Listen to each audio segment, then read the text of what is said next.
Tollywood hero Vijay Devarakonda, నటి రష్మిక మందాన మరోసారి వార్తల్లో నిలిచారు. తాజాగా వీరిద్దరూ ముంబై విమానాశ్రయంలో కలిసి కనిపించడం చర్చనీయాంశంగా మారింది.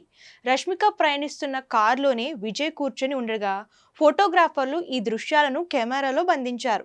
ప్రస్తుతం ఈ ఫోటోలు సోషల్ మీడియాలో వైరల్గా మారాయి. దీంతో చాలా కాలంగా వీరిద్దరూ రిలేషన్లో ఉన్నారంటూ వస్తున్న వార్తలకు మరింత బలం చేకూరినట్లయింది. గతంలో గీతా గోవిందం, డియర్ కామ్రేడ్ చిత్రాల్లో కలిసి నటించి ప్రేక్షకాదరణ పొందిన ఈ జంట ఒకరి సినిమాల విడుదలకు మరొకరు శుభాకాంక్షలు తెలుపుకుంటూ ఉంటారు.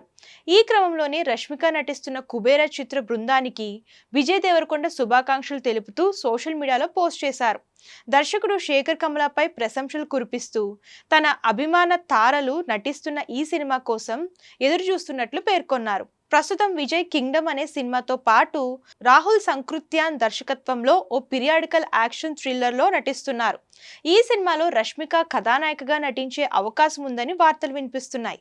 ఇదే నిజమైతే ముచ్చటగా మూడోసారి ఈ హిట్ పేరును తెరపై చూసే అవకాశం దక్కుతుందని అభిమానులు ఆసక్తిగా ఎదురుచూస్తున్నారు.